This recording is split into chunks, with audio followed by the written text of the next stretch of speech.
안녕하세요. 저는 잃어버린 줄만 알았던 외아들을 찾아 행복한 노년을 살고 있는 한 여성입니다. 결혼하고 어렵게 낳은 내 아들을 남편 때문에 영영 못 볼 줄만 알았는데 얼마 전 정말 기적적으로 우리 아들을 만날 수 있게 되었어요. 아마도 영영 못 보고 생을 마감했다면 저는 평생의 한 해로 남았을 겁니다. 하지만 신이 우릴 도우셔서 지금은 기적적으로 상봉을 하게 되어 예쁜 며느리까지 얻게 되면서 행복한 시간들을 보내고 있답니다. 저는 좀 늦은 나이에 결혼을 했습니다. 친구들 중에서도 좀 더 늦게 결혼을 하게 된 경우였고 저희 남편도 마찬가지였어요. 남편은 사업을 한답시고 일에 바쁘게 사느라 늦어졌고 저는 딱히 결혼할 만한 사람을 찾지 못했다가 주변에서 더 늦으면 안 된다고 여기면서 선을 보게 해줬어요. 그래서 선을 보고 지금의 남편과 결혼을 하게 되었죠. 남편은 사업을 하는 사람답게 강단이 있고 책임감이 강한 사람이었어요. 물론 사업을 한다고 해서 다 책임감이 있는 건 아니지만 남편은 추진력이 강하고 책임감이 있어 자신이 맡은 일은 어떻게든 해내고야 마는 사람이었습니다. 그동안 제가 만나왔던 사람들은 대부분 책임감이 별로 없었기에 저는 그 부분에서 매력을 느끼게 되었어요. 또한 강단 있고 추진력 있는 모습도 상당히 멋있어 보였습니다.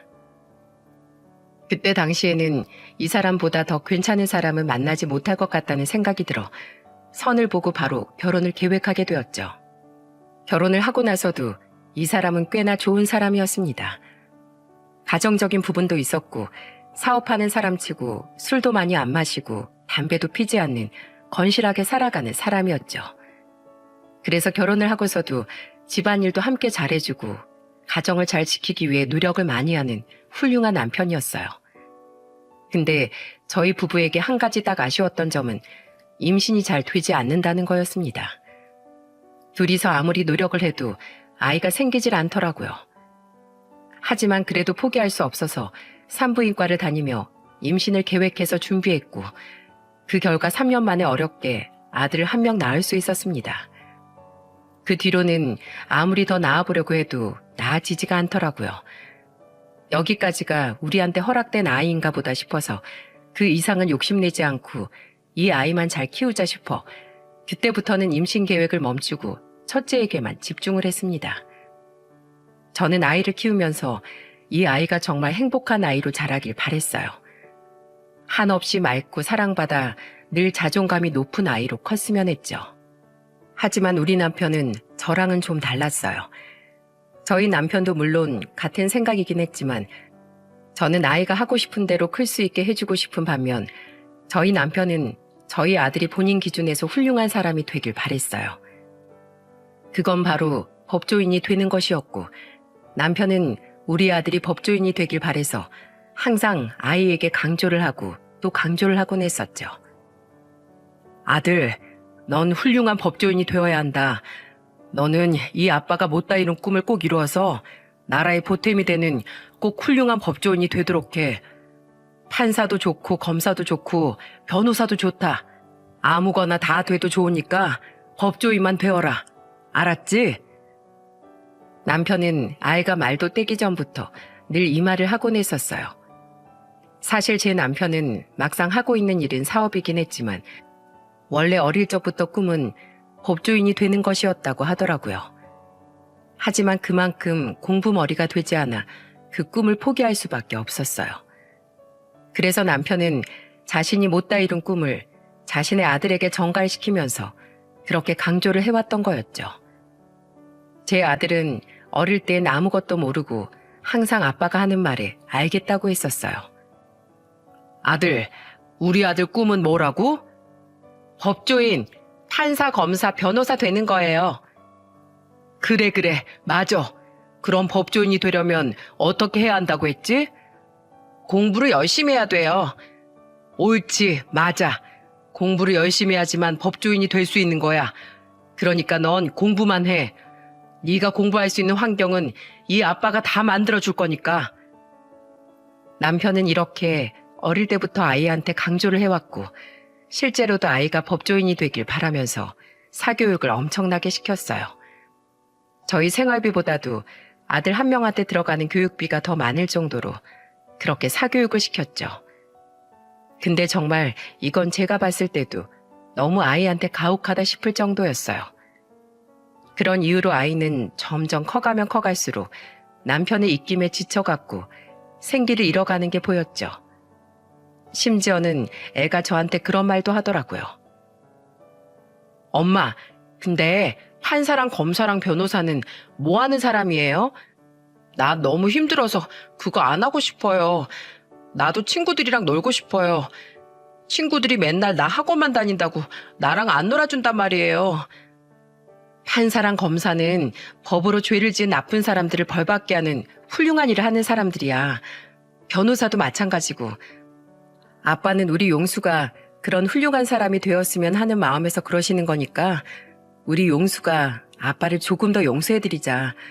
우리 용수 학원 다니는 거 많이 힘들지? 힘들어요. 친구들이 나랑 안 놀아줘. 친구들이 맨날 나만 빼고 놀아요. 그래서 나 친구도 한 명도 없단 말이에요. 저는 아이가 친구까지 없다는 말을 들으면서 정말 가슴이 미어지는 듯 했습니다. 그래서 남편한테 가서 말했어요. 여보, 용수 학원 다니는 것 좀 제발 줄여주자. 지금 용수 나이에 용수만큼 학원 다니는 애도 없을 뿐더러 용수 나이에 이렇게까지 할 필요도 없어. 오죽하면 애가 학교에서 친구도 없대. 학원 다니느라 친구를 못 사귀고 있다고. 그깟 친구가 뭐가 대수라고. 친구는 사회 나가서 나한테 이득 볼 수 있는 인맥만 좀 있으면 되는 거야. 지금은 공부할 때지 놀 때가 아니야. 당신까지 정말 왜 이래? 그딴 소리 할 거면 다 집어치워. 여보, 애 입장에서도 좀 생각을 해봐. 이렇게 강압적으로 해봤자 되는 거 아무것도 없어. 난 우리 용수가 너무너무 불쌍해. 정말 너무 안쓰럽다고. 당신이 못다 이룬 꿈을 왜 애한테 전가를 시키냔 말이야. 그게 다 애를 위한 일이니까 그렇지. 얘는 지금 나 같은 부모 만나서 복 받은 거야. 어디 나처럼 교육시켜주는 부모가 어딨어? 잔말 말고 다시 한번 그딴 얘기 꺼내기만 해봐. 남편은 완강한 태도로 아이 사교육에 대한 생각을 돌리지 않았어요. 그러면서 오히려 더 아이에 대해 집착을 하면서 공부를 더 막 시키던 거 있죠? 야, 너 지금 시간이 몇 시인데 벌써부터 자려고 그래? 학교 숙제랑 학원 숙제는 다 한 거야? 당장 일어나서 숙제 더 하고 자. 숙제할 게 없으면 문제집이라도 하나 더 풀고서 자야지. 지금 시간이 몇 시인데 벌써부터 침대에 눕고 그래? 당신 얘 숙제 검사는 다 한 거야? 다 했어요.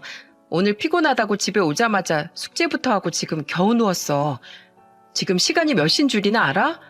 밤 11시가 넘었어. 애가 밤 11시가 다 될 때까지 학교 갔다가 학원 갔다가 숙제까지 하고 이제 겨우 누웠는데 뭘 또 여기에서 더 하란 소리야. 제발 그만 좀 해. 무슨 법조인 되는 게 그렇게 호락호락한 줄 알아? 적어도 밤 2, 3시까진 해야 하는 거야. 어린 게 벌써부터 빠져가지고. 여보, 용수 아직 초등학생이야. 중학교도 못 갔다고. 내가 진짜 당신 그만하라고 했지? 애 좀 살게 냅둬. 얘가 집에만 오면 웃질 않아. 당신 보면 겁먹고서 아무것도 못한다고. 됐어. 나중엔 다 나한테 고맙다고 할 거야. 당신은 두고 봐. 저는 여전히 고집 피우면서 이야기하는 남편을 보며 속상하기도 하고 믿기도 하면서 또 한편으론 저희 가정을 위해 노력하는 모습도 떠올라 안쓰럽기도 했어요. 복합적인 마음이 남편에게 들면서 우리 아들을 어떻게 하면 좀 살게 만들까 고민스러웠죠. 그때 마침 든 생각이 우리 아들이 하고 싶어 하는 걸 하나라도 해주자는 거였어요. 우리 아들은 어릴 때부터 그림 그리는 걸 좋아했는데 좀 더 흥미있는 거 시켜주면 어떨까 싶더라고요. 그래서 남편을 설득하기에 또 들어갔죠. 여보, 영수 저렇게 학원 계속 보낼 거면 하나쯤은 예체능을 좀 시키는 게 어때요? 우선 태권도 다니고 있으니까 그건 괜찮을 것 같은데 피아노나 미술을 하나 가르치면 좋을 것 같아서. 요즘 남자애들도 미술학원이나 피아노 학원 다 다녀. 그리고 애가 조금이라도 좀 쉬면서 공부할 수 있게 해주고 싶으면 이거 하나는 좀 들어줘요. 게다가 나중에 얘 크면 그때는 판검사든 뭐든 공부만 잘해서 다 되지 않을 거란 말이야. 그러니까 지금부터 경험도 좀 풍부하게 만들어줄 겸 해서 미술학원 보냈으면 하는데 어때요? 제가 은근슬쩍 돌려가면서 남편 입맛에 맞춰 이야기를 하니까 남편은 그때는 또 고민을 좀 하더라고요. 다행히 저의 작전이 먹혔고 그날부터 제 아들은 미술학원을 다닐 수 있게 되었죠. 아들은 미술학원에 다닐 수 있게 된 걸 무척이나 좋아했어요. 그동안 제가 틈틈이 숙제를 하면서도 아들한테 하고 싶은 게 뭐가 있냐고 물어보면 그림을 그리고 싶다고 했었는데 그때마다 숨도 좀 돌릴 겸 해서 숙제는 나중으로 밀어놓고 그림을 그리면서 시간을 보낸 적이 종종 있었거든요. 그걸 생각해서 미술학원을 좀 보내야겠다 싶었던 거였는데 다행히도 아들이 너무 좋아하던 거 있죠. 그때부터는 학원 다니기 싫다는 말도 많이 줄어들고 조금씩 아이도 다시 생기를 되찾아 가는 듯 했죠. 하지만 아이가 점점 크면 클수록 남편의 억압은 점점 더 심해졌고 그때부터는 용수가 또다시 생기를 잃기 시작했어요. 남편은 어릴 때부터 아들한테 늘 강조하고 물어왔던 걸 꾸준히 물어왔고 용수는 어릴 때부터 그 대답이 한 번도 바뀐 적이 없었는데 한 번은 사춘기가 오더니 그 대답이 확 바뀌어버리더라고요. 자, 용수야, 너 꿈이 뭐라고 했지? 너 이제 중학생이니까 네 꿈을 위해서 더 노력할 때잖아. 너 꿈이 뭐냐? 그날은 남편이 밖에서 기분 좋은 일이 있었는지 가볍게 술 한 잔 걸치고 와 알딸딸한 상태에서 아들을 보자마자 묻더군요. 하지만 그 뒤로 들려온 아들의 대답에 남편의 표정은 얼음장같이 확 차가워져 버리고 말았습니다. 저 꿈 없는데요. 뭐야? 네가 꿈이 없어? 네가 지금 꿈이 없다고 대답했냐? 어? 네, 저 꿈 없어요. 저한테 꿈이 어디 있어요? 네가 꿈이 왜 없어? 지금까지 잘만 대답했잖아. 너 꿈이 뭔데? 넌 내가 뭐라 그랬어? 무조건 법조인, 무조건 판검사 아니면 변호사라고 했어 안 했어? 그러니까 지금 너 공부도 이렇게 시키고 있는 거 아니야? 법조인이 왜 내 꿈이에요? 그건 아빠 꿈이잖아요. 내 꿈은 없어요. 그냥 그건 다 아빠가 시켜서 그런 거고 그렇게 말 안 하면 혼내니까 대답한 것뿐이었어요. 나 되고 싶은 거 없어요. 공부도 지겹고 학원도 너무너무 싫어요. 저 학원 다니기 싫어요. 아무것도 하기 싫다고요. 아빠 때문에 난 지금까지 학교에서 제대로 된 친구도 없이 맨날 외톨이로만 지내고 하기 싫은 공부 억지로 하면서 살고 있어요. 난 이게 너무너무 싫어요. 지긋지긋하고 끔찍하다고요. 뭐야? 너 이 자식 이리 와. 당장 이리 안 와? 네가 말로 해서는 안 되겠구나. 오늘 어디 너 정신교육 한번 다시 제대로 받아보자. 남편은 급기야 화가 난 나머지 아들한테 손찌검까지 했어요. 그대로 등짝을 손바닥으로 날려버리더니 회초리를 가지고 와서는 종아리와 발바닥을 때리면서 매를 들었죠.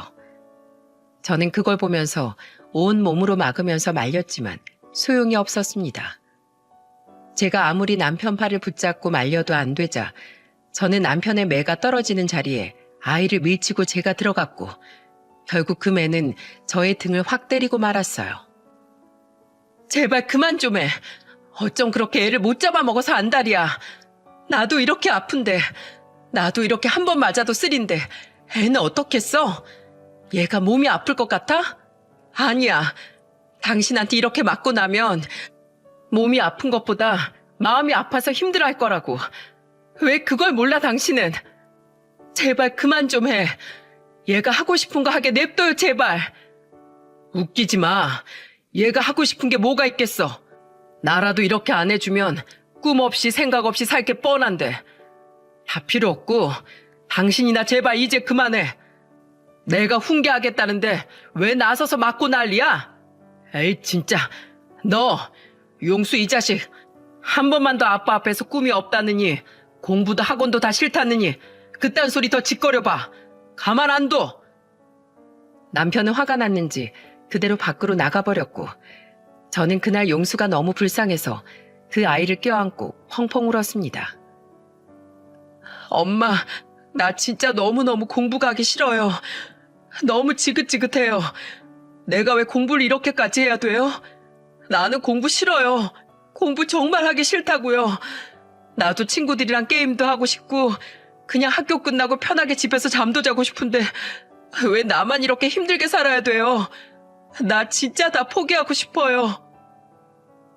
아이 입에서 다 포기하고 싶다는 얘기까지 나오니 정말 저는 제정신을 잃을 뻔했습니다. 오죽이나 힘들면 그럴까 싶어서 너무나 마음이 아팠어요. 그래서 그때부터는 남편 몰래 제가 학원도 끊어버리고 아이가 조금이라도 숨을 쉴 수 있도록 일부러 밖에서 보낼 수 있는 시간들을 만들어 주었어요. 대신 아들이 태권도나 미술학원 다니는 건 좋아했기에 그것까진 다니고 단과학원으로 다니던 것들도 종합학원이랑 영어까지만 다니는 것으로 하고 그 외에 단과로 더 다니던 학원을 2개 정도 다 끊어버리고는 아이가 아이만의 시간을 가질 수 있도록 해주었죠. 그리고 아이와는 철저하게 약속을 했어요. 첫째, 그 시간을 친구들과 함께 잠깐 놀다가도 엄마가 호출하면 바로 집으로 돌아올 것. 둘째, 나쁜 짓은 절대로 하지 말 것. 셋째, 만약에 학생 신분에 어긋나는 나쁜 행동을 한 것이 걸렸을 시 다시 예전처럼 학원 다니고 그때는 친구들과 보내는 시간도 하나도 없을 것. 넷째, 지금 다니고 있는 학원과 학교 공부는 소홀히 하지 말 것. 학생의 본분은 공부라는 것은 절대로 잊지 말 것. 아들과 저는 이 4가지를 꼭꼭 약속을 했습니다. 그때부터는 아이가 좀 숨이 쉬어지는지 점점 얼굴이 밝아지더라고요. 하지만 얼마 못 가 저희는 폭풍 같은 시간을 겪어야 했습니다. 한 번은 남편은 출장을 갔고 용수는 그날도 원래라면 단과학원에 가야 할 시간이지만 제가 남편 몰래 안 다니게 해놨었기에 집에서 쉬고 있었어요. 근데 갑자기 남편이 집에 들어왔지 뭐예요? 그리고는 집에서 쉬고 있는 용수를 보더니 미친 듯이 화를 내기 시작했습니다. 뭐야? 너 왜 학원 안 가고 여기 있어? 지금 수학학원 갈 시간 아니야? 어? 너 언제부터 이 시간에 집에 있었어? 너 혹시 계속 이러고 있었냐? 학원도 안 가고? 네? 그게... 아이는 당황해서 말도 못하고 있었고 저는 제가 나서야 할 것 같아 얼른 말을 했어요. 오늘 학원 쉬는 날이야. 그래서 안 간 거야. 뭐야? 학원 쉬는 날? 학원이 쉬는 날이 어디 있어? 학교는 쉬어도 학원 쉰다는 말은 내가 처음 들어보는데. 안 되겠어. 이것들이 지금 나 속이고 무슨 꿍꿍인 거야? 내가 학원에 직접 확인한다. 남편은 급기야 학원에 전화를 해보려고 했고 그때는 모든 것이 다 들통이 나버릴 상황이었어요. 저는 안 되겠다 싶어서 바로 제가 선수를 쳐버렸어요. 여보, 실은 그 학원 끊었어. 내가 끊었어. 용수가 너무 힘들어해서 내가 학원 그만 다니라고 했어. 애가 오죽하면 그렇게까지 고통스러워할까 싶어서 내가 당신 몰래 학원 끊었다고. 뭐야? 너 미쳤어? 진짜 미친 거야? 학원 왜 끊어? 이것들이 날 속이고 감히? 용수 너 당장 이리 와. 넌 내가 좋게 얘기할래 할 수가 없다. 너같이 생각 빈 놈들은 정신교육을 아주 바짝 시켜야 해. 당장 이리 와. 남편은 또 아들에게 회초리를 들려고 하길래 저는 무조건 말려댔습니다. 그리고 지금이 아니면 남편에게 또 휘둘려 고통받으면서 학원을 다녀야 했기에 제가 사생 결단을 하고 나섰죠. 여기에서 또 용수 때리기만 해? 그땐 내가 너 가만 안 둬. 아빠랍시고 애 손에 잡고 쥐어 흔드는 게 무슨 부모 자격이 있어? 당신 여기에서 용수 한 번만 더 때리면 나 진짜 가만 안 둘 거야. 당장 이혼이라고. 나 아쉬울 거 하나도 없어. 우리 아들한테 손 한 번만 더 대봐. 그땐 공부고 뭐고 내가 알아서 용수 못하게 막을 거야. 뭐야? 이야, 이제 보니까 이 옆편 내가 먼저 생각이 딴 데가 있었네. 야, 네가 이러니까 애가 정신을 못 차리는 거 아니야? 그래, 그따위로 생각해도 어쩔 수 없어. 어디 나랑 이혼하고 싶으면 더 막 나가봐. 네가 막 나가면 나는 더 막장으로 나갈 거니까. 내 아들 이제부터 내가 지킬 거야. 절대로 네 맘대로 쥐고 흔들게 안 해. 이 여자가 진짜? 정신 안 차려? 도대체 당신까지 왜 이래? 내 애가, 내 자식 새끼가 너무 불쌍해서 그런다. 너무 불쌍해서. 내가 하는 말이 거짓말일 것 같아? 어디 확인하고 싶으면 마음대로 해봐. 해보라고.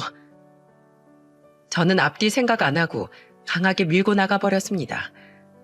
저는 이혼까지 언급하며 남편에게 세게 나갔고, 남편은 그래도 가정에 대한 책임감이 있었기에 이혼이란 말이 나오자 조금은 주춤하는 듯 했어요. 게다가 제가 이렇게 세게 나올 줄은 몰랐는지 이날은 바로 꼬리를 내리더라고요. 알았어. 내가 이번 한 번만 봐준다. 대신 다시 성적 제대로 끌어올려.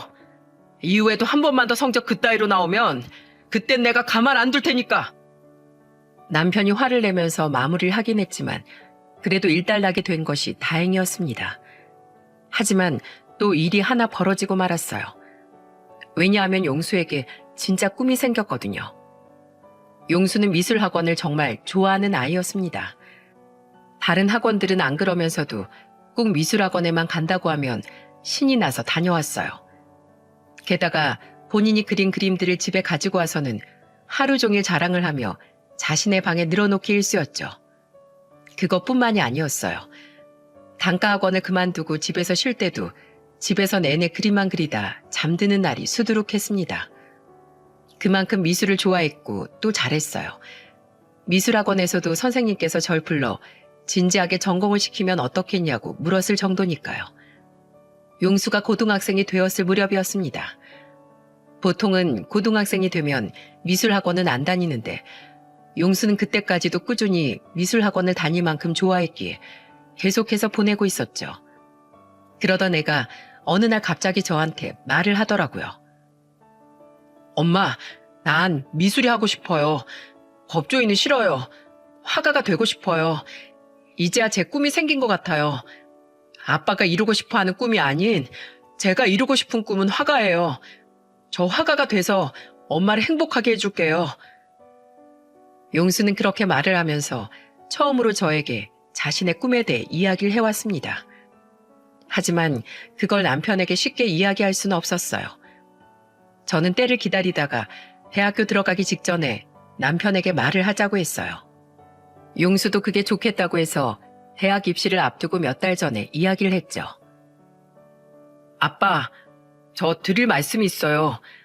실은 저 법조인이 아닌 화가가 되고 싶어요. 그림 그리는 게 너무 좋고 행복해요. 사실 공부는 제 체질이 아니에요. 아빠가 시켜서 했지만 공부하면서 행복했던 적은 단 한순간도 없어요. 저 그림 그리고 싶어요. 대학교 미술 전공으로 들어가게 허락해 주세요. 그래요, 여보. 당신 꿈도 소중하고 법조인이 되는 것도 용수한테 너무 좋은 일이지만 우리 용수 아직 어리고 하고 싶고 할 수 있는 것도 많은 나이인데 이참에 미술 전공 시켜보는 것도 괜찮을 것 같아요. 법조인이나 다른 직업이야 다른 때도 또 도전해 볼 수 있잖아요. 먼저는 아이가 하고 싶어 하는 거 시켜주자고요.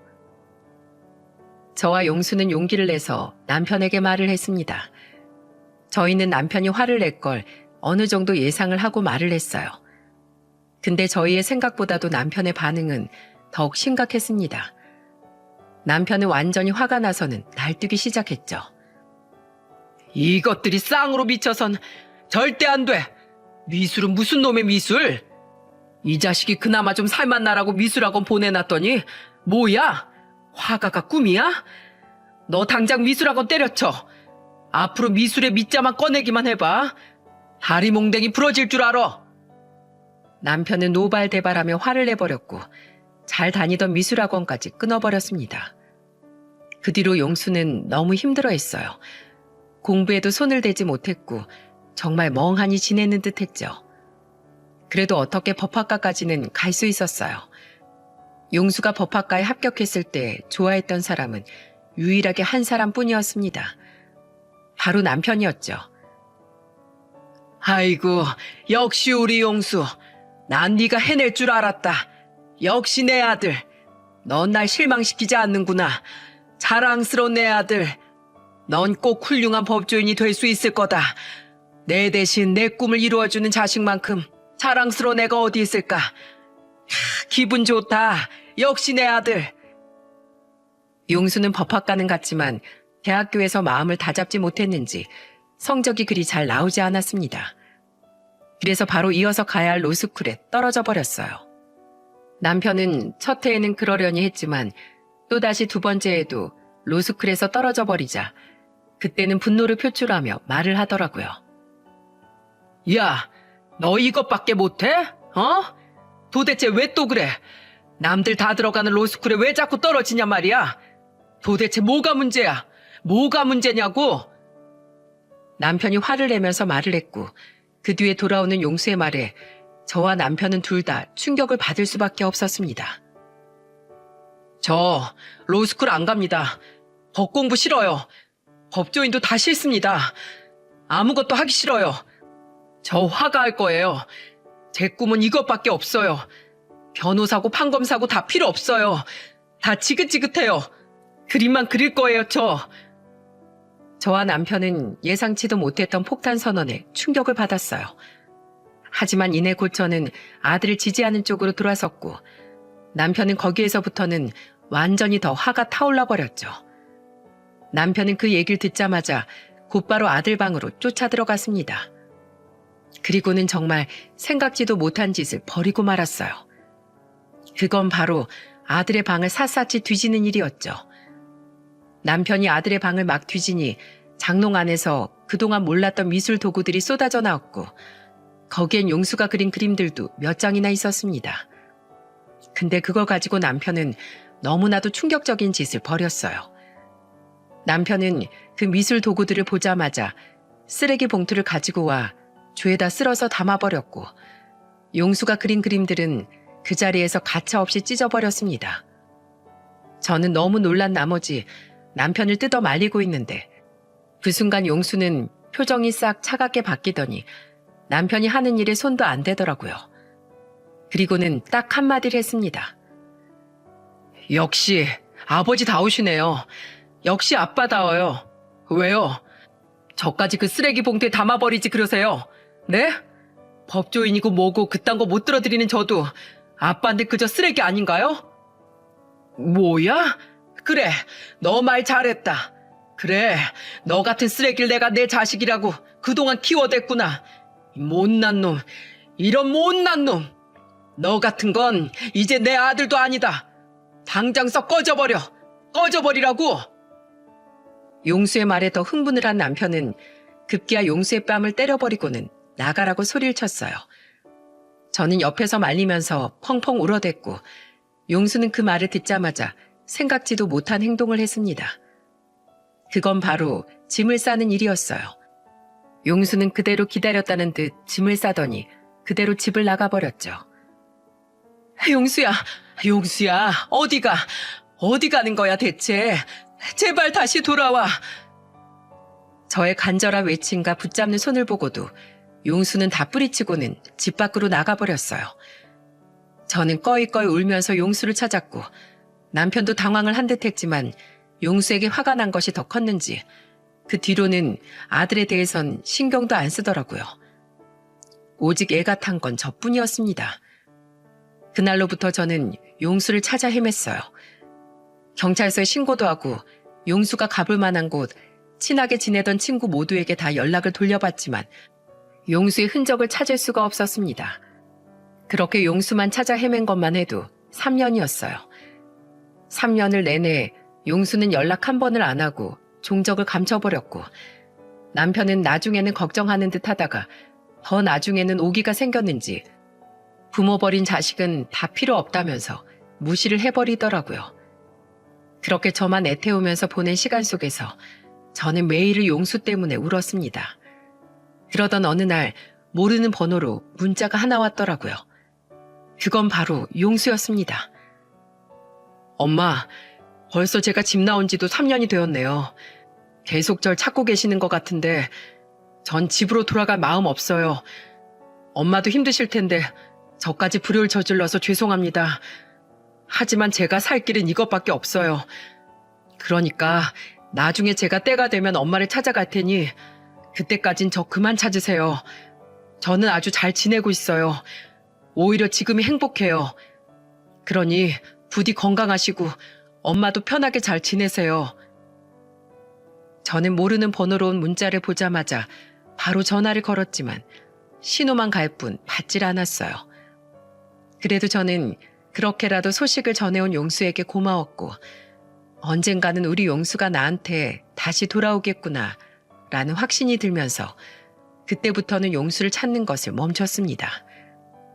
그때부터는 마음 편하게 먹고 그저 용수가 행복하길 바라며 지내고 있었는데 저희 부부에게 불행이 닥쳐오고 말았어요. 그건 바로 남편의 뇌출혈이었습니다. 남편은 워낙에 평소에 고혈압을 앓고 있었는데 어느 날 갑자기 그 고혈압이 문제가 되면서 뇌출혈을 일으키며 쓰러져 버렸죠. 그대로 병원으로 갔지만 결국 남편은 중풍으로 몸을 제대로 가눌 수 없게 되었어요. 그때부터 우리 가정에는 시련이 계속해서 찾아왔습니다. 몸이 불편해진 남편의 상황도 있었지만 그때부터 잘 되던 남편의 사업이 기울기 시작하면서 사정이 많이 어려워지게 되었어요. 결국에는 남편의 회사는 부도가 나버렸고 남편은 건강도 잃고 사업장도 잃으며 완전히 이빨 빠진 호랑이가 되어버렸습니다. 그때부터는 사람이 몸이 약해지니까 마음까지 약해져 버렸는지 그제서야 용수를 찾더라고요. 여보, 우리 용수 잘 지내고 있을까? 부모 없이 혼자서 잘 지내고 있을까? 보고 싶어 내 아들이. 내가 여기에서 더 잘못되기 전에 우리 아들 얼굴 한번 보면 소원이 없겠어. 이제 와서? 그러니까 있을 때 잘했어야지, 있을 때. 이제 와서 찾는다고 한들 무슨 소용이야? 이제 우리 용수 집 나간 지도 벌써 10년이 지났어. 이제 와서 깨달으면 뭐해, 이제 와서. 그러게, 도대체 내가 무슨 짓을 한 거야. 이렇게 허무한 것을. 건강 잃으니 모든 것이 다 흐지부지 되어버리는데 그저 행복하게 사는 게 최고였는데 내가 무엇을 위해서 그렇게 아둥바둥 당신이랑 내 아들까지 힘들게 하면서 살았을까? 너무너무 후회가 돼. 이 남자야. 그러게 진작 내가 말일 때 알았어야지. 용수가 집 나가기 전에 깨달았어야지. 그저 빌어. 이제는 비는 수밖에 없어. 우리 눈 감기 전에 한 번이라도 용수 얼굴 보게 해달라고. 그저 비시오. 저는 후회의 눈물을 흘리는 남편에게 해줄 수 있는 말이 이것밖에 없었어요. 그리고 손발 가누는 것이 힘든 남편을 대신해 일을 하기 시작했습니다. 이미 저는 나이도 있고 회사를 다닌 경력도 한참 지나 있었기에 할 수 있는 일이 한정되어 있었어요. 어렵게 일을 구한 게 바로 대형 마트 일이었고 거기에서 저는 돈벌이를 시작하며 가정을 지켜나가기 시작했죠. 그리고 저는 거기에서 예쁜 직원 하나와 인연이 닿게 되었습니다. 저보다 나중에 들어온 30대 정도 되어 보이는 여자였는데 젊은 사람이 마트 직원으로 들어와 정말 열심히 일을 하더라고요. 게다가 얼마나 싹싹하고 마음 씀씀이가 예쁜지 그냥 보기만 해도 기분이 좋아지는 그런 아이였죠. 그 아이는 저에게 이모님, 이모님 하며 잘 따랐어요. 제가 무거운 걸 들고 있으면 항상 저한테 와서 먼저 들어주고 잠깐 쉬는 시간에는 고생했다며 제 어깨도 주물러주는 아주 싹싹한 아이였어요. 그리고 얼마나 말을 잘하는지 말이 없는 저한테 와서는 꼭 먼저 말을 걸면서 재미있는 말들을 많이 해주더군요. 그중에는 자신의 남편 자랑도 있었습니다. 이모님, 어제 주말에는 저희 남편이 저한테 극진한 대접을 해주고 싶다면서 잡채랑 제육볶음이랑 김치찌개를 아주 맛있게 만들어 놓은 거 있죠? 저 남편 하나는 진짜 잘 만난 것 같아요. 어머, 그랬어? 진짜 남편 좋은 사람이네. 네, 저희 남편 진짜 좋은 사람이에요. 저희 남편 만난 것도 봉사활동하면서 만났거든요. 제가 실은 고아라서 성인 되고 나서는 고아원 여기저기 다니면서 봉사활동을 좀 하고 있었거든요. 저처럼 부모 없이 자라는 애들이 얼마나 외로운지 알아서 그래서 그 외로움을 조금이나마 채워주고 싶어서 다녔는데 거기서 남편을 만난 거예요. 남편은 미술을 잘해서 애들한테 그림도 알려주고 그림도 그려주기도 하면서 봉사활동하는데 그게 그렇게 멋있더라고요. 남편이 그린 고아원 벽화만 해도 몇 개는 돼요. 얼마나 잘 그렸는지 아세요? 여기요, 보여드릴게요. 그래, 어디 보자. 아이고, 진짜 잘 그렸네. 그림을 보기만 해도 기분 좋아지는 게 남편이 진짜 좋은 사람 같아 보이네. 어쩜 이렇게 그림을 따뜻하게 잘 그렸을까? 내가 다 기분이 좋아지네. 그렇죠? 저희 남편 진짜 재능 많아요. 나중에 제가 소개시켜 드릴게요. 그렇게 마트 동료 직원의 남편 자랑을 들으면서도 저는 기분 좋은 감정을 느낄 수 있었어요. 그 뒤로도 저희 둘은 마트 안에서도 다른 직원들보다도 더 친하게 지내면서 이모와 조카처럼 지냈습니다. 고아라는 소리를 듣고 나서는 더 마음이 쓰여서 제가 잘 챙겨줬어요. 반찬도 만들어다 가져다 주고 김장할 때도 김치도 만들어주면서 그렇게 가깝게 지냈죠. 그럼 이 마트 직원은 항상 반찬통에 다른 음식들을 채워다 돌려주면서 이렇게 말하곤 했었어요. 이모님, 이번 반찬도 진짜 최고였어요. 너무 맛있게 먹었어요. 특히나 저희 남편이 얼마나 좋아하는지 꼭 자기 엄마가 만들어주는 음식 같다면서 이모님 반찬만 가져다 주면 밥을 두세 공기씩 먹는 거 있죠? 특히 이번 김치는 자기 엄마 김치랑 똑같다면서 그 자리에서 한 포기를 다 먹더라니까요. 어머나 세상에, 그랬어? 그럼 다 먹고 또 말해. 얼마든지 내 가져다 줄 수 있으니까. 제가 질투나서 혼났어요. 제가 김치 담근 건 그렇게 먹어본 적도 없으면서 이모님이 만들어주신 건 그 자리에서 막 허겁지겁 먹으니까 괜히 질투나서 제가 막 투정까지 부렸다니까요. 근데 또 제 입에도 어찌나 그게 맛있던지 우리 이모님 손맛은 진짜 인정 안 할 수가 없어요. 진짜 인정. 아유, 그렇게 말해주니까 기분 좋네. 자주 만들어다 줄게. 떨어지면 말해. 먹고 싶은 거 있으면 또 말하고. 네, 이모님. 저 진짜로 말할 거예요? 그래. 이렇게 우리는 서로 가깝게 지냈고 제가 준 반찬으로 젊은 부부가 식사를 맛있게 했다는 것만 해도 저는 기분이 좋고 감격적이었어요. 그러던 어느 날 제 동료 마트 직원인 선이가 제안을 하나 해왔습니다. 이모님, 저 축하해 주세요. 저 이사 가요. 이번에 좋은 아파트 당첨돼서 드디어 저희 자가로 집 들어가게 됐어요. 이제까지 월세 살았는데 이번에 들어가는 집은 진짜 좋은 집이에요. 그래서 말인데 저희가 계속 이모님께 반찬 얻어먹으면서 신세졌으니까 저희 집에 집들이 하러 오세요. 이번엔 저희가 맛있는 걸로 대접할게요. 어머나, 정말? 그래, 좋은 일 있다는데 내가 가서 축하해줘야지. 알았어, 내 집들이 갈게. 그렇게 저는 선희의 집들이 초대에 응했고 얼마 안 되어 이사 후에 그 집에 갈 수 있었습니다. 그리고 저는 그곳에서 생각지도 못했던 기적을 경험하고 말았어요. 집들이 당일날 휴지를 하나 사들고 들어가는데 아파트 입구까지 마중 나온 선희와 함께 들어가면서 저도 모르게 기분이 들뜨는 걸 느낄 수 있었습니다. 이모님, 집에 남편이 기다리고 있어요. 우리 반찬 해주시는 이모님 오신다고 하니까 본인이 막 좋다면서 이것저것 반찬 준비해 놓던 거 있죠? 이 사람이 이모님께 진짜 고마웠었나 봐요. 얼른 들어가세요. 이모님 뵌다고 엄청 기대하면서 기다리고 있을 거예요. 저는 늘 선희에게 들어온 그 남편의 모습이 기대가 되었기에 들뜬 마음으로 그 집으로 들어갔어요. 그리고 거기에서 저는 손에 든 휴지를 툭 놓치며 그 자리에서 주저앉을 수밖에 없었죠. 선희 집으로 들어가는 순간 주방에서 바쁘게 음식을 나르는 젊은 남자의 모습이 보였고 저는 왠지 모르게 익숙한 뒤통수를 보며 의아해하다가 이내 보인 그 얼굴을 보자마자 그 자리에서 오열을 했습니다. 왜냐하면 그건 다름 아닌 10년 동안이나 그리워 헤매던 제 아들 용수였거든요. 용수야. 너 용수니? 용수야? 엄마. 아니, 이게 어떻게 엄마예요? 진짜 엄마예요? 저희들은 서로를 알아보자마자 바로 달려가서는 껴안았습니다. 그리고는 펑펑 울었어요. 이 상황을 보고 선희도 당황을 해서 한참을 놀라서 쳐다보더니 이내 어떤 상황인지 모든 걸 다 파악하고는 같이 눈물을 흘리더라고요.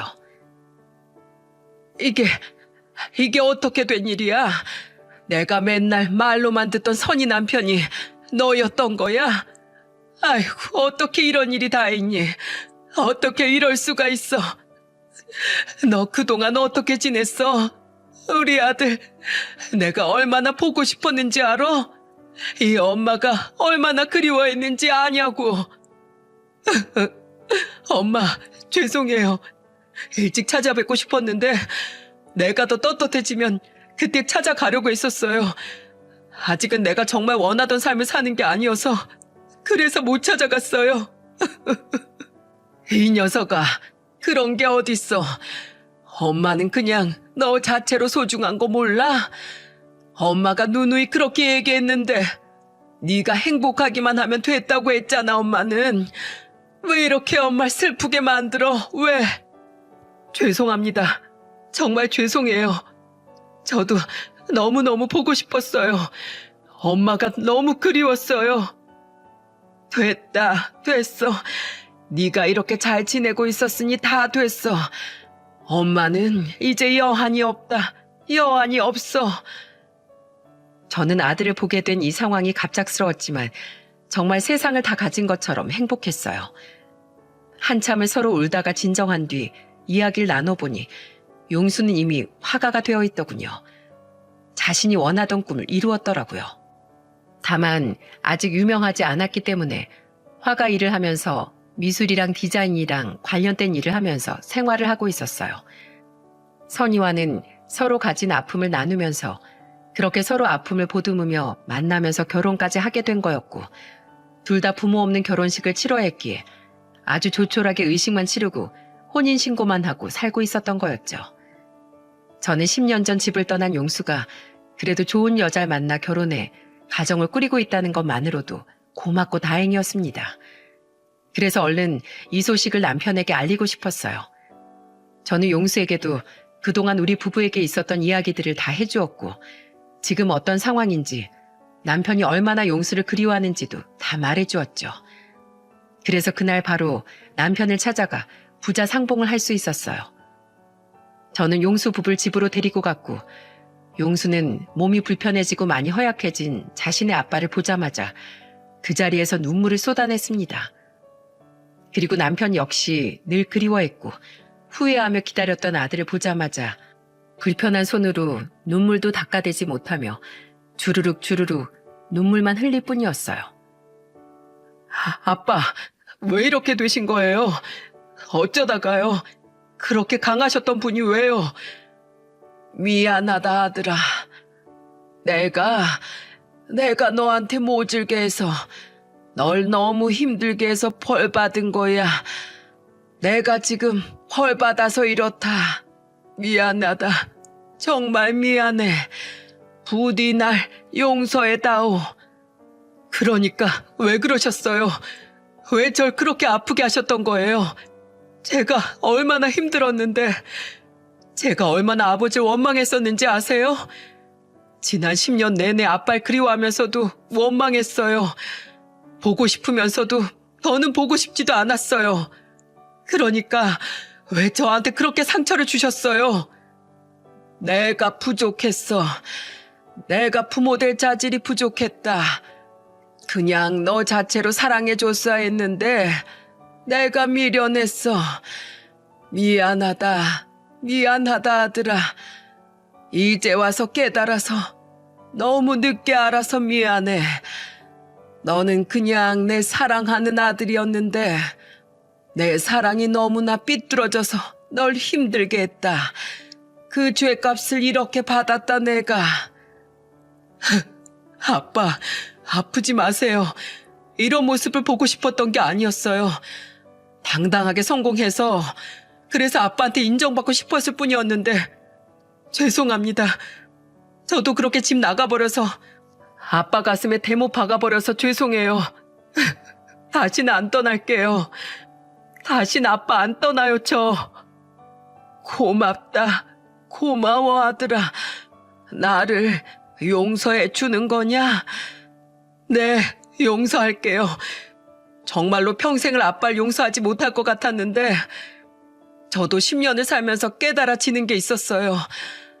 그래도 아빠 밑에서 내가 누리면서 살았던 게 많았는데 우리 아빠도 우리 가정을 책임지기 위해 이렇게 힘들게 사셨을 텐데 그게 알아졌어요. 저도 용서해 주세요, 아빠. 아빠 마음을 다 이해하지 못했어요. 저도 죄송합니다. 아니야, 아니다, 아들아. 넌 그냥 내 아들이었기 때문에 내 희생은 당연한 거였어. 고맙다. 그렇게 말해줘서 정말 고마워. 아빠, 보고 싶었어요. 나도 너무나 보고 싶었다, 용수야. 그 둘은 저와 아들이 상봉을 했던 것보다 더 격하게 울면서 상봉을 했습니다. 정말 너무 눈물 나면서도 행복한 장면이었어요. 왜 이렇게까지 우리 가족이 돌아서 와야 했던 건지, 왜 이제서야 다들 서로의 마음을 이해하고 깨닫게 된 건지 아쉽고 안타까웠지만 그래도 더 늦지 않아 고맙더라고요. 저희는 그날 밤 용수에게 며느리를 정식으로 소개받으며 인사를 나눴고 특별한 상봉을 마칠 수 있었습니다. 모든 것이 다 기적 같은 순간이었어요. 그 이후로 저희는 그때부터 서로의 소중함을 더 깨닫고 하루하루 함께 시간을 보내기 시작했습니다. 용수 부부는 툭하면 저희 집으로 놀러와 시간을 보내다 갔고 저희 베스트 프렌드 직원이었던 선희는 이제는 어여쁜 제 며느리가 되어 더더욱 저와 가까워졌어요. 그리고 마트도 여전히 둘이서 같이 다니면서 서로 돈독하게 잘 지내고 있고 용수는 돈벌이를 꾸준히 하면서 그림도 열심히 그리면서 자신의 꿈을 열심히 이뤄나가고 있습니다. 남편은 이제 아들의 꿈을 응원한다면서 한 번씩 그 그림도 구경하고 그래요. 얼마 전엔 아들이 저와 남편의 초상화도 그려줘서 집에 큰 액자에 담아 벽에 걸어놓기까지 했네요. 남편은 매일 그 그림을 감상하는 게 일이 되었을 만큼 그렇게 뿌듯해하고 있어요. 진작에 이 모습을 보았더라면 좋았을 것 싶네요. 하지만 이제는 모두가 다 행복해졌기에 저는 이걸로 만족하고 있습니다. 부디 이 행복이 더 오래오래 가기만을 바랄 뿐이에요. 여러분, 제가 보니 정말로 행복은 멀리 있지 않더라고요. 그저 내 가족과 내 소중한 사람들을 조금 더 배려하면서 조금 더 이해하면서 또 이해받으면서 사니 그게 진짜 행복이더군요. 여러분도 부디 여러분에게 소중한 사람들과 함께 서로 이해하고 배려하면서 행복한 인생을 사시길 응원하겠습니다. 여러분도 저희 부부와 우리 용수의 꿈, 그리고 우리 며느리 선희의 행복을 위해 응원해 주세요. 긴 사연 들어주셔서 감사합니다.